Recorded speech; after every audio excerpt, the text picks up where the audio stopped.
صفحہ نمبر 86 آیت نمبر 101 سورة النساء۔ اعوذ باللہ من الشیطان الرجیم، بسم اللہ الرحمن الرحیم۔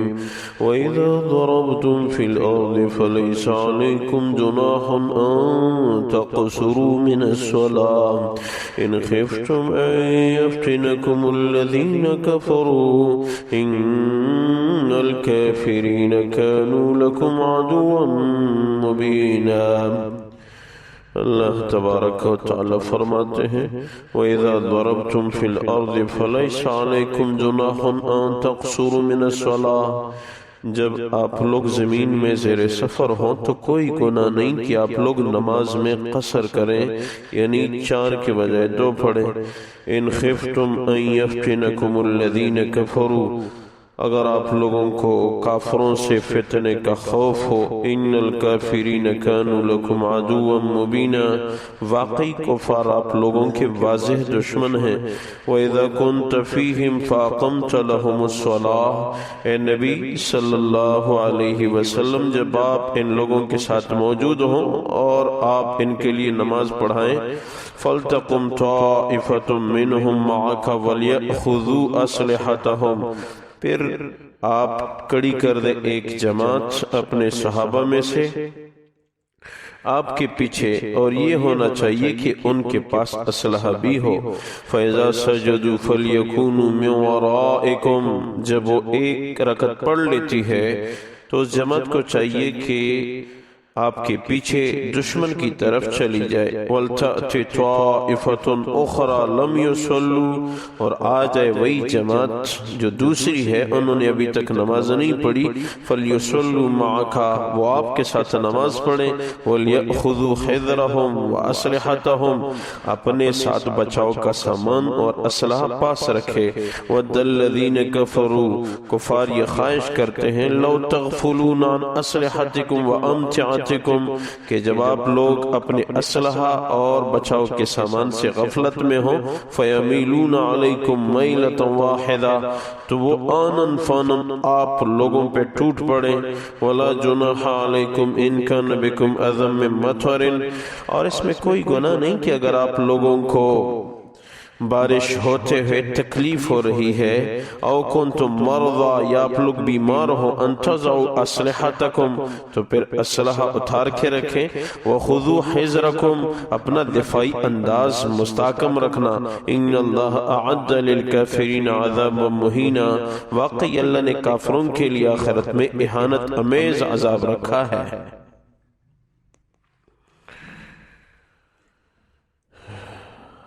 اللہ تبارک و تعالی نے یہ آیت خاص موقع پہ نازل فرمائی۔ علی رضی اللہ تعالیٰ عنہ سے روایت ہے، بنو نجار کے کچھ لوگ آئے، یا رسول اللہ صلی اللہ علیہ وسلم جب ہم زیر سفر ہوں تو ہم نماز کس طرح پڑھیں؟ تو یہ آیت نازل ہوئی کہ قصر کیا کریں، 4 کے بجائے 2، جو 3 ہے شام کو وہ 3 ہی پڑھ لیا کریں۔ اور ساتھ یہ فرمایا کہ اے نبی جب آپ صحابہ کو نماز پڑھائیں تو ہر صحابی کی خواہش ہوتی تھی کہ جنگ کا موقع ہے میں اپنے نبی کے پیچھے نماز پڑھوں، یہ ہر صحابی کی خواہش ہوتی تھی۔ تو اس لیے طریقہ بتلایا کہ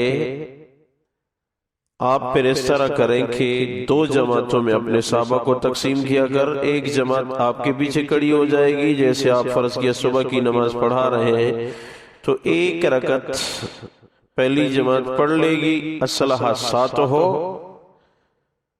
کوئی حرج نہیں، اور 1 رکعت آپ پڑھائیں تو 1 رکعت پڑھ کے یہ جماعت جائے گی، کسی سے بات نہیں کرے گی، مورچے پہ جائے گی، مورچے والی جماعت آئے گی، آپ کے پیچھے کھڑی ہو جائے گی، آپ دوسری رکعت پڑھاؤ گے تو آپ سلام پھیر دو گے، اور دوسری جماعت جو ہے بعد میں جو آئی ہے وہ دوسری رکعت کھڑے ہو کے پڑھے گی، اس کی نماز مکمل ہو جائے گی، وہ مورچے پہ جائے گی، اور پھر وہ پہلی جماعت آئے گی، وہ اسی جگہ 1 رکعت پڑھ کے سلام پھیر لے گی۔ یہ طریقہ بتلا دیا، صحابہ کرام کی خواہش کی تکمیل بھی ہو جائے گی، ہم نے زندگی کی آخری نمازیں اپنے نبی کے پیچھے پڑھی ہیں۔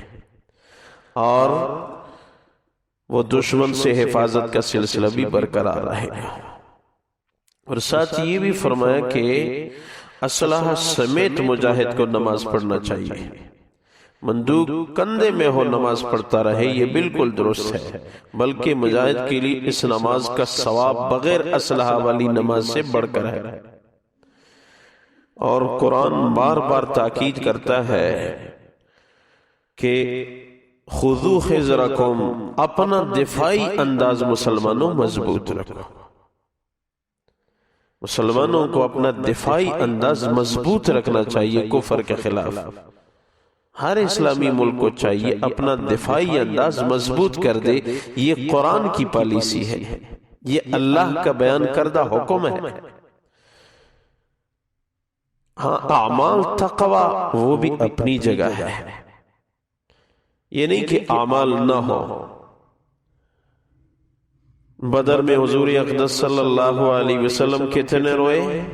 یا اللہ، یہ چند اگر مٹ گئے آپ کا دین مٹ جائے گا، آپ کا دین مٹنے کو ہے، یہ اگر آپ کو پسند ہے تو پھر تو ان کو ختم فرما، اگر آپ کو اپنے دین کی بقا چاہیے تو یا اللہ ان کی حفاظت فرما۔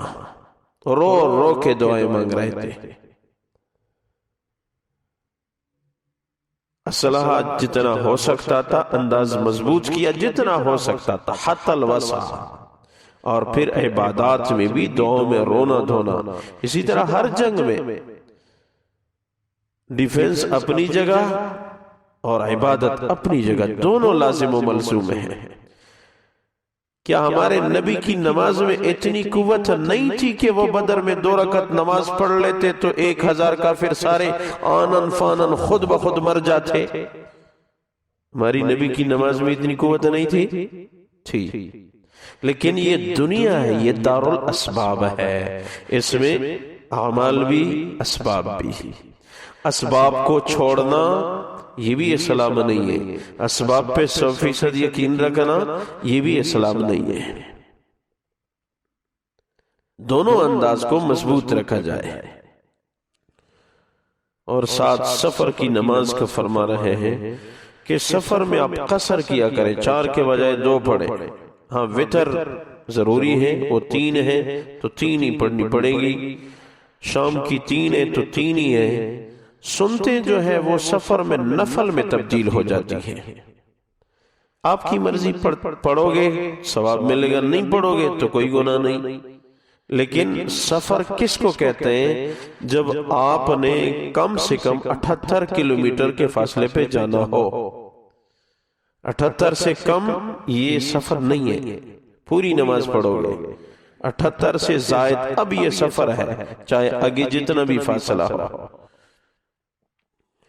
اگر آپ کہیں مسافر ہیں اور مقیم امام کے پیچھے پڑھ رہے ہیں تو پوری نماز پڑھا کریں،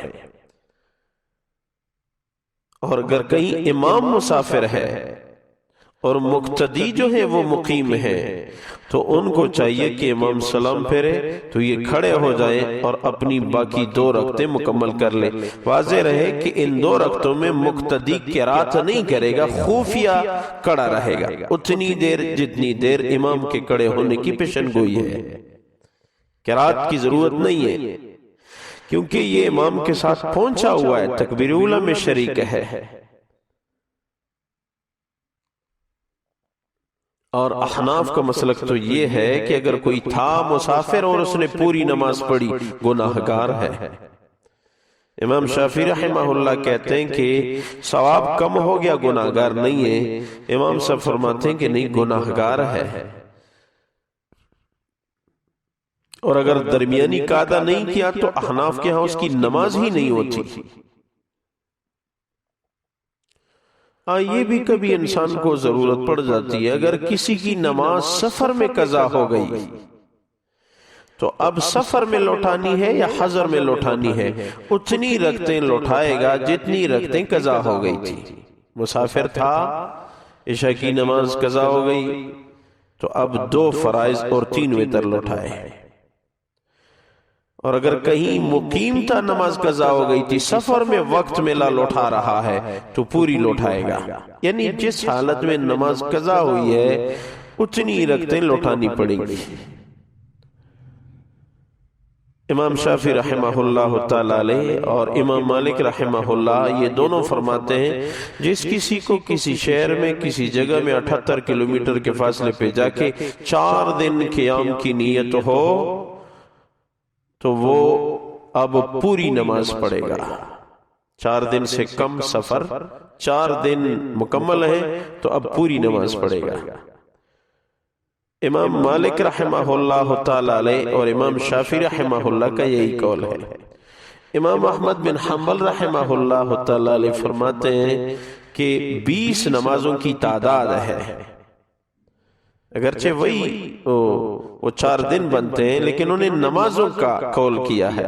20 نمازیں ہوں تو اب یہ پوری پڑھیں، 20 سے کم ہوں تو اب یہ سفر پڑھیں۔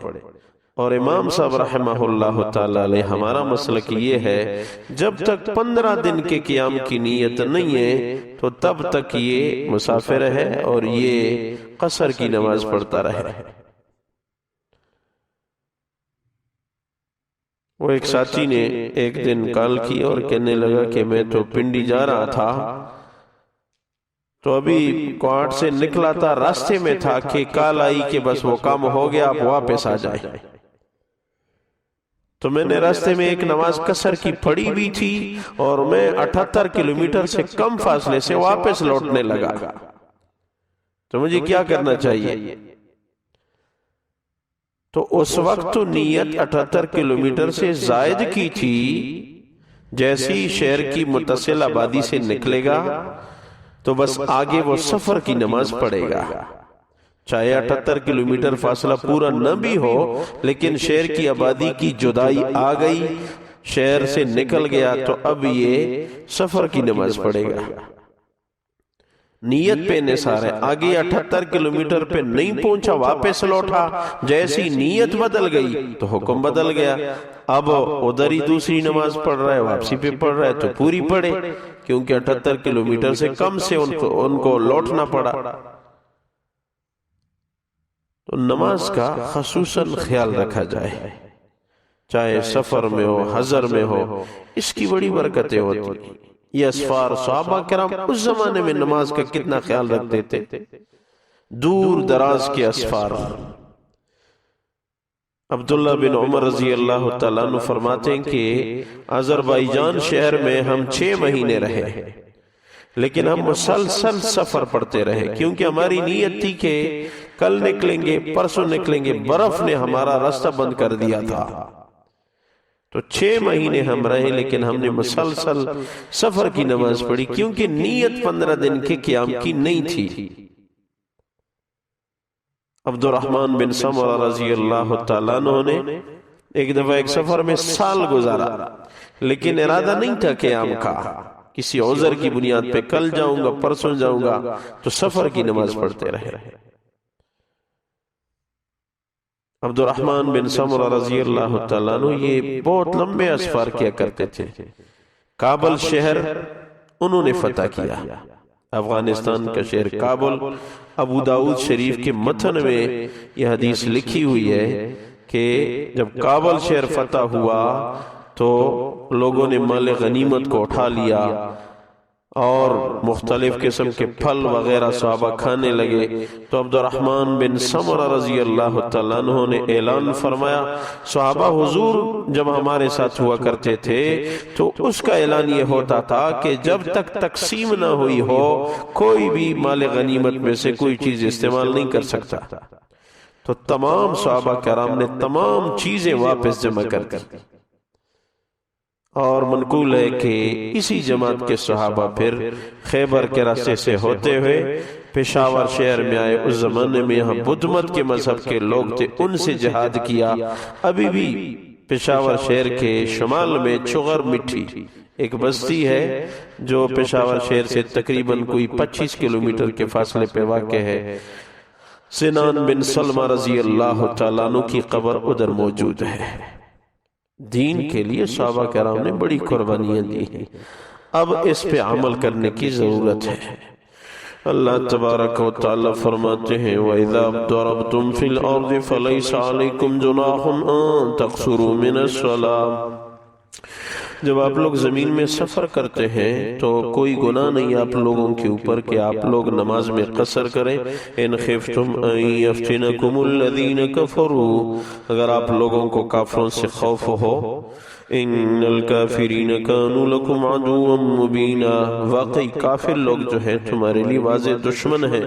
وَإِذَا قُمْتَ فِيهِمْ فَأَقَمْتَ لَهُمُ الصَّلَاةَ فَلْتَقُمْ طَائِفَةٌ مِّنْهُمْ مَعَكَ، جب آپ ان کو نماز پڑھیں اے نبی تو ایک جماعت کو اپنے پیچھے کھڑا کر، اور وَلْيَأْخُذُوا أَسْلِحَتَهُمْ، ان کو چاہیے کہ اسلحہ پاس رکھے. فَإِذَا سَجَدُوا فَلْيَكُونُوا مِنْ وَرَائِكُمْ، جب وہ ایک رکعت پڑھ لیتی ہے جماعت تو ان کو چاہیے کہ پیچھے دشمن کی طرف چلی جائے. وَلْتَأْتِ طَائِفَةٌ أُخْرَى، اور دوسری جماعت آئے لم يصلوا، جنہوں نے ابھی نماز نہیں پڑھی. فَلْيُصَلُّوا مَعَكَ، وہ آپ کے ساتھ نماز پڑھ لے گی. وَلْيَأْخُذُوا حِذْرَهُمْ وَأَسْلِحَتَهُمْ، ان کو چاہیے کہ اپنی حفاظت اور بچاؤ کا سامان پاس رکھے. وَدَّ الَّذِينَ كَفَرُوا لَوْ تَغْفُلُونَ عَنْ أَسْلِحَتِكُمْ وَأَمْتِعَتِكُمْ، کفار کی یہ خواہش ہوتی ہے کہ جب آپ لوگ اپنے اسلحہ اور بچاؤ کے سامان سے غافل ہوں فَيَمِيلُونَ عَلَيْكُمْ مَيْلَةً وَاحِدًا، تو وہ آنن فانن آپ لوگوں پہ ایک ساتھ حملہ کر جائیں. وَلَا جُنَاحَ عَلَيْكُمْ إِن كَانَ بِكُمْ أَذًى مِّن مَّطَرٍ أَوْ كُنتُم مَّرْضَىٰ، کوئی گناہ نہیں ہے اگر آپ لوگوں کو بارش سے تکلیف ہو یا آپ لوگ مریض ہوں. تَضَعُوا أَسْلِحَتَكُمْ، تو پھر اسلحہ اتار کے رکھیں. وَخُذُوا حِذْرَكُمْ، لیکن اپنی حفاظت کا بہت خیال رکھنا. ان اللہ اعد للکافرین عذابا مہینا، واقعی اللہ تبارک و تعالی نے کافروں کے لیے توہین آمیز عذاب تیار کر رکھا ہے. اے اللہ اپنی بارگاہ میں قبول فرما، خلوص الہیت نصیب فرما، اعمال صالحہ کی توفیق عنایت فرما، برکتوں کا نزول فرما، بیماروں کو شفا نصیب فرما. اے اللہ عرضی عبادت والی زندگی عنایت فرما. اے اللہ ہم سب کی مغفرت فرما، وطن عزیز پاکستان کی حفاظت فرما. حرمین شریفین کے دروازے امت کے لیے اللہ کھول دے. اے اللہ مسلمانوں کے گھر گھر گلی گلی فرد فرد کی حفاظت فرما. آخری خاتمہ بالخیر عنایت فرما. وَفَوِّضْ أَمْرِي إِلَى اللَّهِ إِنَّ اللَّهَ بَصِيرٌ بِالْعِبَادِ بِرَحْمَتِهِ